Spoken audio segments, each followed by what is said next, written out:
Hey everybody, welcome back to the channel. Today I'm here to break down the NASCAR Cup Series slate at Texas Motor Speedway on Sunday.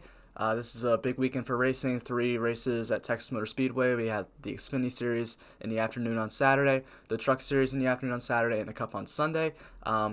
If you're watching this before those Cup or those Xfinity and Truck Series races are happening, you should check out those videos.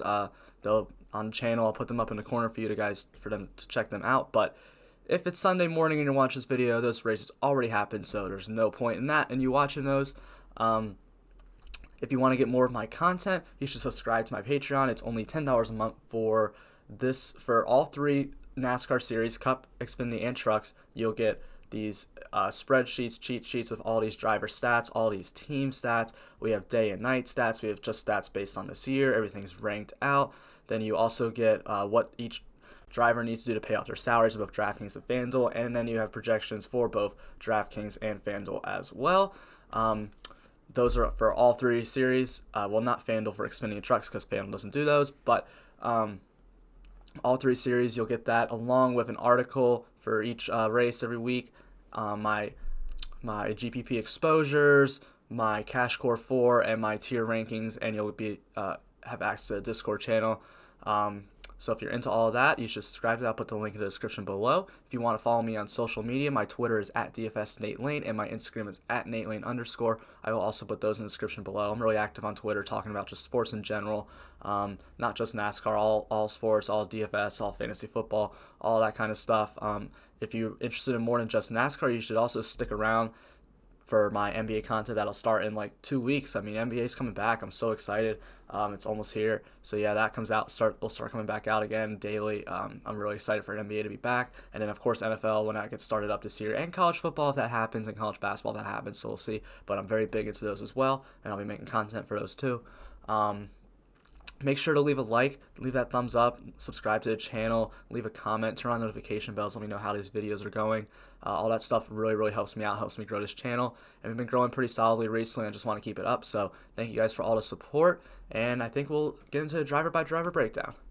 All right, so Kevin Harvick is the most expensive driver on DraftKings. I mean, and for good reason. Him and Hamlin are 2 most expensive, and they've been the best drivers all year. But okay, Kevin Harvick at Texas and intermediates and large ovals and cookie cutters is absolutely dominant. I'm just going to skip over. This is like Kyle Busch in the other videos, which is crazy because we're in a Cup Series. I'm just going to go right to the rankings. Let's see here.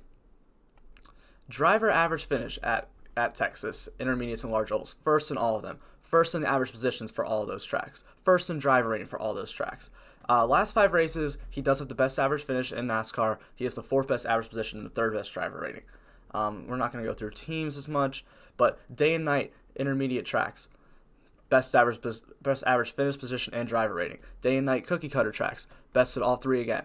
In 2020, the intermediate tracks, best average finish, 2nd best driver rating. So I mean, Kevin Harvick, I mean, is just great at these tracks. And when it comes to laps led, which you're going to need for that driver, I mean, he's just as good at them as well. If you look at laps led over the last 2 years, at Texas he has the most, at intermediates he has the most, at large ovals he has the most, at cookie cutters he has the most. Total, he blows everybody out of the water, 2,000 more than the next guy. So yeah, Kevin Harvick at these types of tracks is just absolutely dominant. He's won 3 of the last 6 races at Texas Motor Speedway. He's just been absolutely lights out here, lights out all these types of tracks, and he's going to be, I'm sure, very popular, but just because people know that, and he's not like ridiculously expensive or it's hard to fit him in lineups. So I think Harvick's a great play here. Starts 5th place. He's got a very key path to leading a ton of laps here. He would be my top choice to lead the most laps in this race for sure. So yeah, Harvick's a great play. I don't see any reason to wanting to fade him. He's my top dominator play. I mean, it's probably everyone's top dominator play. He should be. He's just that good at these tracks, and he's been that good this year as well. So yeah, Kevin Harvick looks absolutely great. Next we have Denny Hamlin starting 7th. 10,800 on DraftKings, 13,300 on FanDuel. Not like my favorite play in the world. He has not really done well at Texas in the last 2 years. An average finish of 15.5, which ranks 18th. But the intermediates, he does have the 6th best average finish, 6th best at large oval, and 9th best at cookie cutter. So it's kind of decent, but average position at Texas hasn't been great either. It's not like he's been running well and then had some bad luck at the end of races. I mean, only the 18th best average finish at or average position at Texas, 9th at intermediates, 10th at large ovals, and 10th at cookie cutters. I mean, the intermediate tracks just have not really, or 1.5 mile tracks just really have not been a strength to Denny Hamlin outside the course of his career. He's definitely been so fast this year, and there's definitely reason to believe he could absolutely, win this race again just on how great he's been driving this year, but he would not be my pick. Only 57 laps led at Texas over the last few years, which, I mean, is like 5th or 6th, 7th or something like that, which is not bad, but 826 at the intermediates, 309 at large ovals, 113 at cookie cutters. So, yeah, he is up there on laps led. I think he's 4th in laps led. No. 6th in laps led over the last few years. But it's just not. I feel like it's less likely that Hamlin leads a ton of laps here than a bunch of other drivers, and he's 10,800. He's expensive, so. Last 5 races, Hamlin has been racing well, though. An average finish of 4, an average position of 7.8. I mean, like I said, him and Harvick have just been the best 2 in a Cup Series this year. So, but yeah, Hamlin, I mean, he starts 7th, has a little bit of place differential upside, but I just think there's other drivers more likely to lead a bunch of laps and dominate than Denny Hamlin. So I don't know if I'm going to be going there as much this week as I have in the past with Hamlin. But he's still a fine player, whether or not, because, I mean, it's just been so fast this year. The 11th team has just looked so good. So I'm not going to tell you not to play him. He's just not my favorite on the week. Next, we have Martin Truex Jr. starting 10th at 10,400 on DraftKings, 13,000 on FanDuel. Now, Truex is one that I feel like I would like most years at this track. I would like Truex, but it just hasn't been as fast this year. It's almost like him and Kyle Busch just have not been as fast for Gibbs this year, and I just don't know how excited I really am to go to it. He has only the 8th best average finish at Texas, but he does have the 2nd best at intermediates, 3rd best at large ovals, and 2nd best at cookie cutters. He has the 9th best average position at Texas, 2nd best at intermediates, 4th best at large oval, and 3rd best at cookie cutters. So he's been very, very strong at tracks, similar to Texas over the years. I mean, Atlanta and Charlotte might be Truex's 2 best tracks. So they've been tracks that Truex has been very, very strong at. He does only have 10 laps led at Texas over the last few years, but 1,100 at intermediate tracks, 756 at large ovals, and 283 at cookie cutters. So yeah, I mean, Truex has been very good at these types of tracks. The last 5 races, he does have an average finish of 7.5 and an average position of 8.5. And I mean, that's good. That is the 3rd highest, I believe, in the field. No, I think Amarillo's is higher. Yeah. So 4th highest, 5th highest in the field. So I mean, he's been running well. It's just the laps led have not been there for him. Only 76 laps led in the last 5 races. It's not really up there compared to guys like Harvick, Hamlin, Blaney, Amarillo, which I can't believe I said Amarillo, but Amarillo for laps led this year. It's just he just hasn't been that type of lap leader. So I think he's fine, but if you're only playing a few lineups, I would stay away from Truex this week. He did do well at Kentucky last week, showed a lot of speeds, had to start in the back, and I ended up fading him because he started in the back, and that cost me big time. And he ended up moving all the way up to the front of the field and led a bunch of laps and almost won that race, finished 2nd to Cole Custer. So I think Truex is fine. I just don't know if he's really one of my favorite plays here. Chase Elliott, on the other hand, is absolutely one of my favorite plays this week. Starts 8th. Chase Elliott is a guy this year who has outperformed pretty much every stat at tracks in the past for the most part, but he does have the 9th best average finish at Texas, 8th best at intermediates, 10th best at large ovals, and 6th best at cookie cutters. He has the 6th best average position at Texas, 8th best at intermediates, 8th at large ovals, and 6th at cookie cutters. Laps led, only 39 at Texas over the last few years, 550 intermediates, 268 at large ovals, and 174 cookie cutters. But the thing for me about Chase Elliott is this year at the tracks similar to this, he has an average finish of 6.28 at intermediates. He has an average finish of 7.6 at large ovals and an average finish of 3.66 at cookie cutters. So yeah, Chase Elliott at these tracks. I mean, he showed so much speed at Charlotte this year, done so well at Atlanta. He should have won Vegas. Well, I don't know if he should have won Vegas. He had the fastest car at Vegas before wrecking.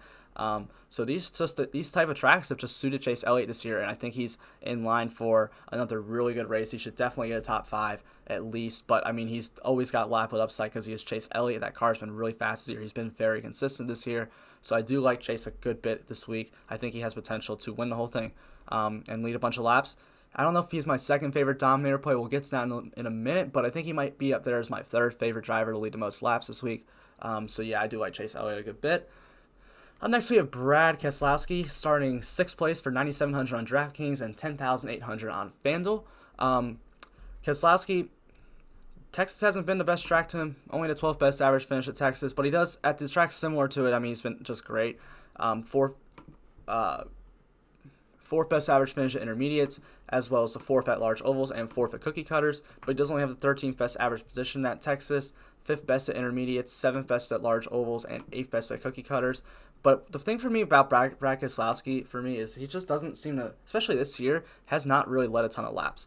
If we go look in the last 5 races, Keselowski has an average finish at 8.6, an average position at 10.4, but only 48 laps led, and that's like kind of low, especially compared to the drivers priced around him. So I don't really know if he's somewhere I want to go to. And he does have 2 wins on the year. One of them is at Charlotte, which is another cookie cutter track, but he led like 4 laps. I mean, wasn't up front the whole race until the very, very end on the last restart where he was able to win the race. So I just don't think that Keselowski is just someone who I really expect to lead a bunch of laps here. He is sneaky. I say that every week that, yeah, Keselowski's has sneaky upside that no one ever really plays, but I just don't expect him to get up front and lead a ton of laps. I mean, like, we can go look at the 2020 laps led for him.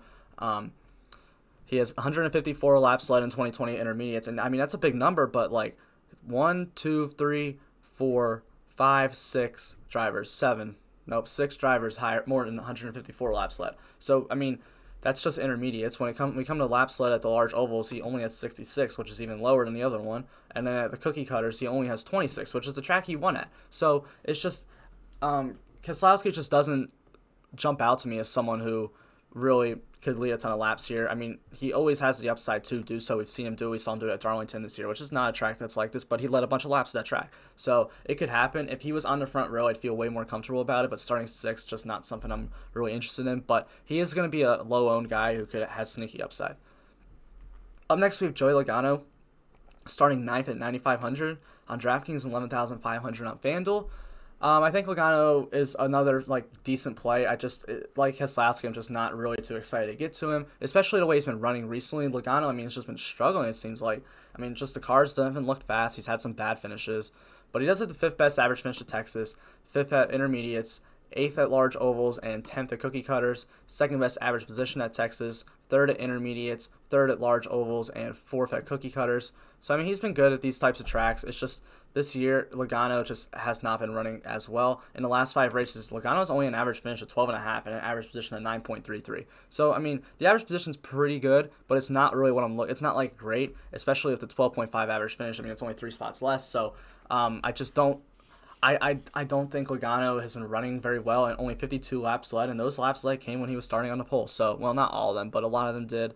So I'm not really too excited for Joey Logano here as someone I think can lead a ton of laps here and win this race. I mean, he definitely can win this race because of his track history. I just don't like the way he's been running. And that's the same thing with Kyle Busch. I mean, Kyle Busch right now, I mean, look at Kyle Busch's last 5 races. 9.5 average finish and 9.5 average position. Kyle Busch still has not won a race this year and only has 13 laps led in the last 5 races. And I'm pretty sure, and outside of Bristol, he's really only led about maybe 50 laps on the year. So yeah, Kyle Busch is not just has not been Kyle Busch. He starts 4th. He's in a very good starting position at a track that has been decent to him, but not fantastic. 7th best average finish over the last 2 years at Texas, 3rd at intermediates, 2nd at large ovals, 3rd at cookie cutters, 4th at best average position at Texas, 4th at intermediates, 2nd at large ovals, and 2nd at cookie cutters. And laps led, I mean, even laps led, this is not.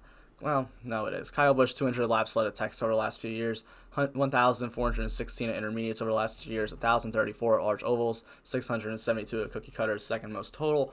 Still way behind Harvick, but Kyle Busch has been good. The thing with Kyle Busch, again, is just he has not been running well this year. I mean, let's go look at the 2020 stats for this type of track. At 2020 intermediate tracks, he does have an average finish of 7.4. That's the thing that Kyle Busch has been doing. Kyle Busch somehow does manage to finish well just about every race he doesn't wreck out of. The problem is that the problem with it is he just doesn't lead any laps. I mean, you see 18 at intermediates on the year, 16 at large ovals this year, and 7 at cookie cutters this year. I mean, it's just not even close to what we're used to seeing from Kyle Busch. And I will mention that they are running the same tire that they ran at Kentucky last week, and I think it was another track where Kyle Busch struggled. I want to say Atlanta. But it was just 2 tracks that Kyle Busch did not have good runs this year and using the same tires. So, I mean, nothing stacks up well for Kyle Busch here. I don't expect him to be highly owned because everyone got burned by him starting on the pole last week. Not me. I didn't think he was going to be good, but a lot of people did. So I just think that Kyle Busch is not someone I really want to go to. All right, Christopher Bell. This is the most interesting one on the slate for me.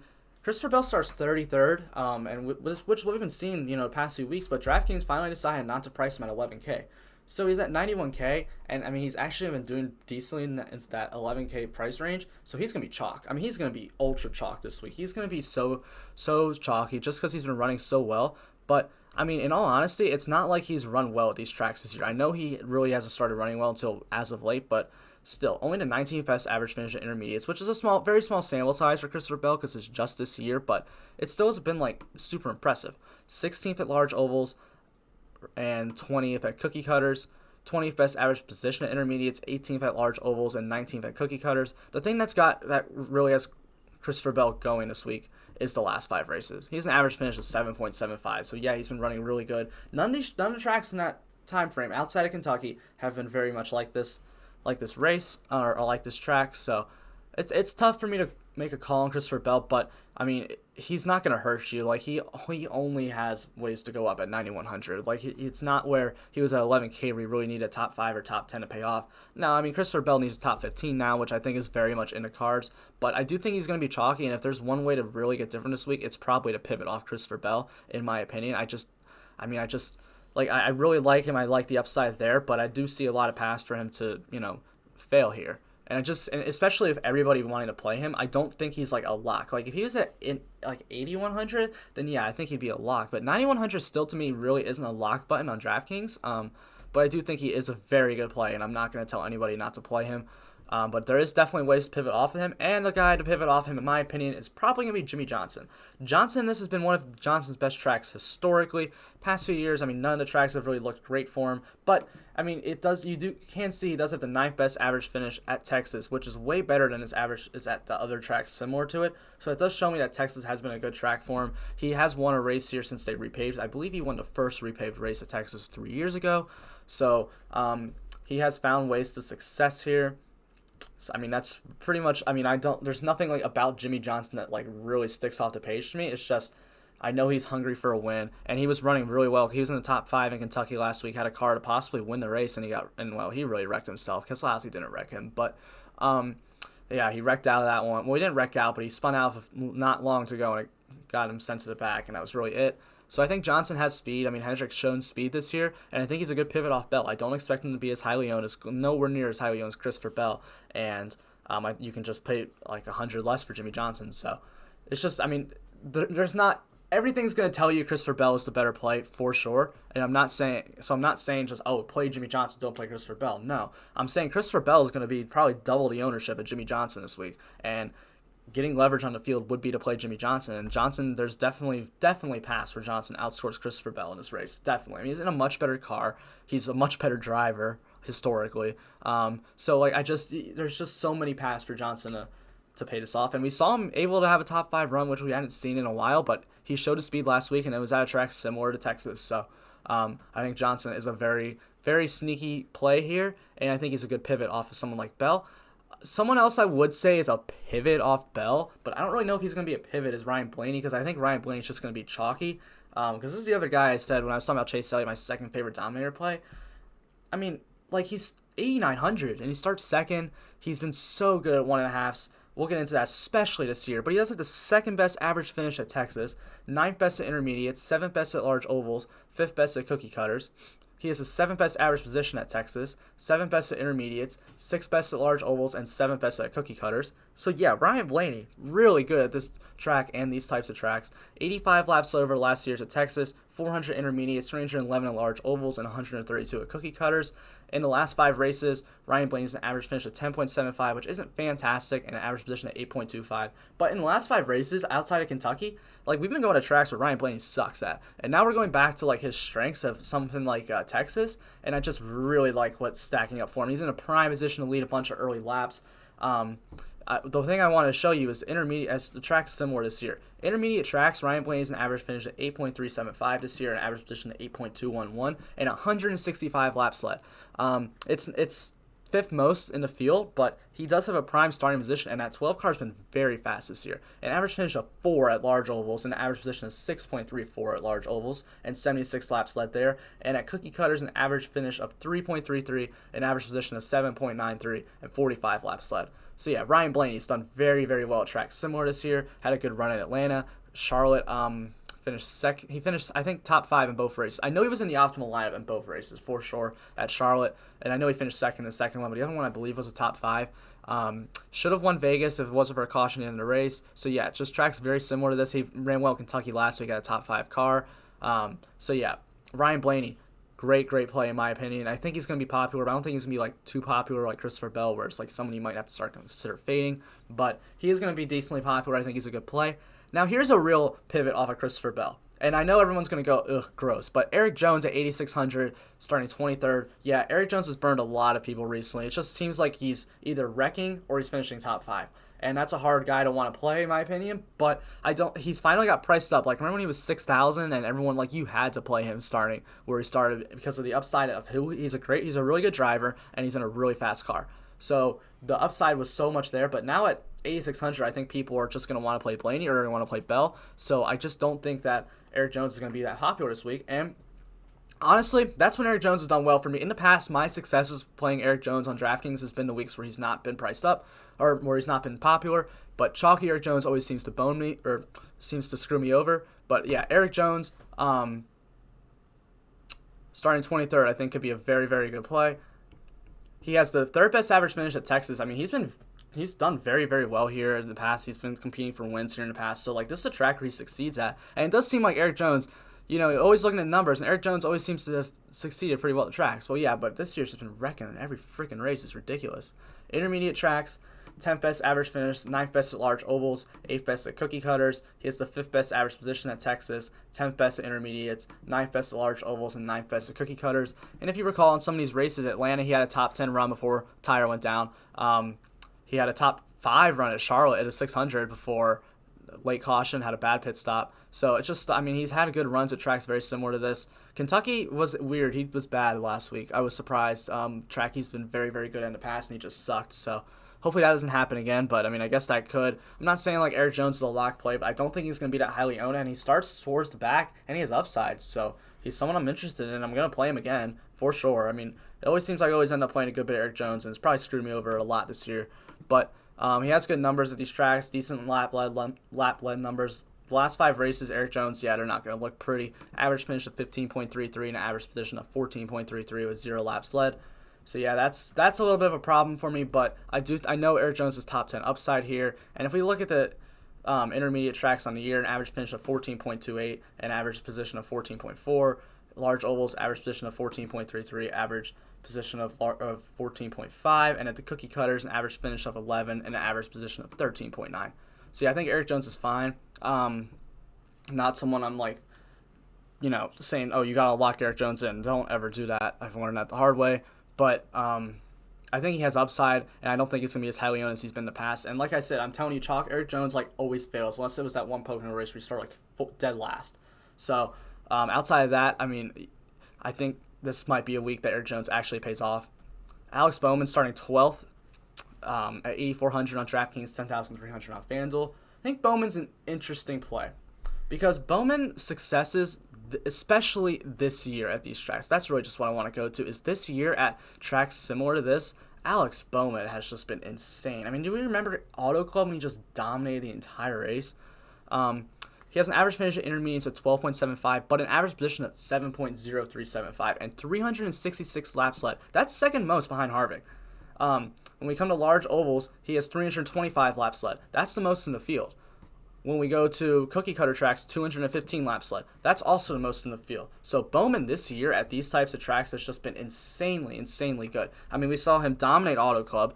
We saw Vegas, he had a very good run as well. I think he led some laps there, and he was in position to finish second before that last caution. At both Charlotte races, he did very well. The second one, he led a ton of laps for wrecking himself out of that one. So, yeah, Alex Bowman been very, very fast at these tracks this year. The problem for me with Alex Bowman is just recently, it just seems like he's just sucked. I mean, like, just been bad. In the last 5 races, Alex Bowman has an average finish at 18.25, an average position of 13.6, and 0 laps led. So he's been running, like, bad recently. But I think he does have some place differential upside, and he has shown speed at these tracks.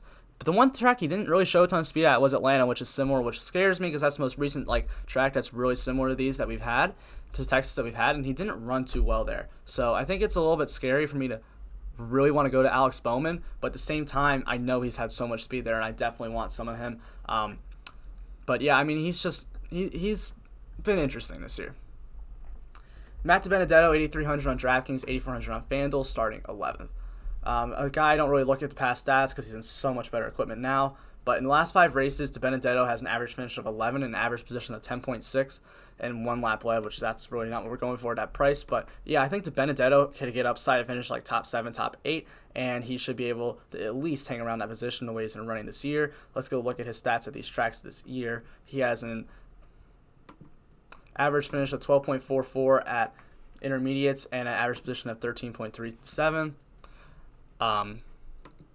At large ovals, an average finish of 14.6, average position of 12.18, and at cookie cutters, average finish of 19, average position of 13.933. I will say the thing from DiBenedetto is that this is a track that's a lot like Charlotte, and Charlotte's been a just horrendous track for DiBenedetto over the years. So I'm not gonna I don't think he's like just a lock play, but I do know he's probably gonna get low ownership, and he's someone that at least has some interest to me. Up next we have Erik Amarillo on the pole. 8,100 on DraftKings, 10,600 on FanDuel. Now, look, I am so happy that Erik Amarillo is 8,100. I was so scared he's going to be like 6,800 and he was just going to be just chalk. But he's not. Erik Amarillo, I can't believe this, is like a potential dominator now. I mean, he led a bunch of laps in Kentucky last week. He led a bunch of them in Pocono a few weeks ago. So yeah, Amarillo, and now he starts on the pole. Like, I know we're all talking about Ryan Blaney, and I know I'm not the only one talking about Ryan Blaney this week. It's a great play, but like, what if Erik Amarillo, who's been just fast, jumps out to this early lead instead? Like, that's definitely something that could happen. And what if, like, both Amarillo and Blaney are 2 lap leaders and Harvick isn't? Like, that is, again, something that could totally happen this week. Amarillo's been fast, and he does have the 4th best average finish at Texas. Like, this is a track that's been very good to Amarillo over the years. Like, if he was starting farther in the back, like, I'd be like, I'm still interested in Amarillo just because of how good he's been here. 8th best average position at Texas as well. If we go look at the last 5 races for Amarillo, an average finish of 4.8, an average position of 9.4, 193 laps led. He had 5 straight top 5s coming into Kentucky last week, where he got a top 10. And I mean, I think he's like 8th or 9th in points right now. He's the highest points leader that hasn't won a race. I know that. So he's the first guy in the playoffs right now without a race win. And why can't Amarillo win this race from the pole? I just don't see why not. He's just been so fast. This is a very good track for him. I absolutely love Amarillo this week. And I think because Ryan Blaney starts second, people are going to be like, Amarillo is going to get passed by Blaney early. Well, that's what we all thought at Pocono too. And Amarillo didn't do that. Amarillo led like 70 laps, the first 70 laps, something like that. It might not have been that many, but it was like 40 or 50 laps. And I mean, if he leads 40 laps, he's gonna and finishes top 5. Yeah, you're gonna need him to be in the optimal lineup. I don't even hate saying like making lineups of Amarillo, Blaney, and Harvick. Like, if you think those are the 3 most likely to lead laps, which I think definitely could happen, then that's not a bad lineup to play. I think that's very, very solid option. Yeah, I think Amarillo is gonna go lower ownership, and he could be a guy that is really, really needed in lineups. Next, we have William Byron at 8,000. Starting 18th, and I mean, especially if Amarillo only being $100 more, I'm just not like overly excited about him. But he does have the 14th best average finish at Texas, 17th at intermediates, 18th at large ovals, and 17th at cookie cutters. 10th best at Texas, 15th at intermediates, 15th at large ovals, and 15th at cookie cutters. So yeah, Byron's pretty decent here. Nothing like too special. In the last 5 races, William Byron does have an average finish, though, of 10.25 and an average position of 13.75. So if he's shown the upside, I mean, he's definitely, like, in the cards for a top 10 for sure. But, yeah, he could even get inside, like, the top 5. And if that happens, you're going to need William Byron to win a tournament. So I think Byron's someone I have some interest in, someone I do want to throw some ownership on, but not someone I'm just, like, absolutely dying to have. I feel like I need to have him. Next, we have Kurt Busch starting 3rd, 7,900. Kurt Busch just starts too far up, and I just don't think he leads any laps. I mean, he's good here. The numbers look good for Kurt Busch. He's going to have a top 10 car, but at his price range, or his price starting 3rd, is just not something I'm really interested in. Next, we have Tyler Reddick at 7,800 on DraftKings, 8,500 on FanDuel, starting 24th. Tyler Reddick is someone I am very interested in. He has a lot of place differential upside. He has the 11th best average finish at intermediates, 11th best at at large ovals, and 12th best at cookie cutters. 14th best average position at intermediates, 14th best at large ovals, and 11th at cookie cutters. In the last 5 races, He has an average finish of 7.33, an average position of 12.66. So yeah, Tyler Reddick been running very well this year. A lot of upside starting 24, and I believe at these types of tracks this year he's even done pretty solid. Intermediate tracks this year, average finish of 11.22, and an average position of 13.733. At the large ovals, 11.8 average finish and 13.78 average position, and 12.66 at cookie cutters, 12.533 average position at cookie cutters. So yeah, I mean, Reddick should definitely get top 15, but top 10 is definitely in the cards for him, and we've seen him throw top 5 upside here and there, especially at Homestead Miami Speedway. He's had the speed this year. I think he's a very, very good play. Next we have Clint Bowyer, 7,700, starting 17th. Finally, they decided to price Clint Bowyer down. I mean, he's been like up in the 9K range for a while. He just hasn't been running really what I want, starting 17th. 12th best average finish at Texas and 14th best average position at Texas. But last 5 races for Clint Bowyer have not been anything special. 11.2 average finish and 12.6 average position. I'd rather just play Reddick starting 24th, to be honest. I think they have the same amount of upside as finishing position goes, but Reddick has more place differential points. I will say Reddick definitely will be more popular if you want to get a little bit different in your lineups. I think Clint Bowyer is someone to go to that's a little bit different, and I think Matt Kenseth is as well. 7,600 starting 22nd. I mean, yeah, Matt Kenseth hasn't run particularly well this year, but in recent races he's actually been running a little bit better. He has an average finish of 15 in the last 5, and an average position of 17.2. We saw him get second at Pocono.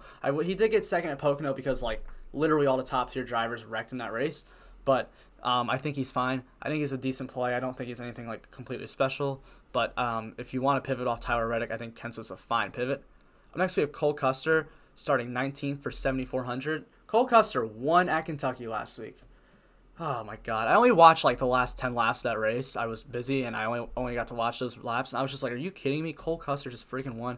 I mean, isn't the playoffs now? Ruins all the playoff points. It's going to be an interesting battle for the last 2 spots in the playoffs this year as the season comes to an end. But anyway, Cole Custer, I mean, nothing. I think for Cole Custer, what we have to look at is the last 5 races more than anything.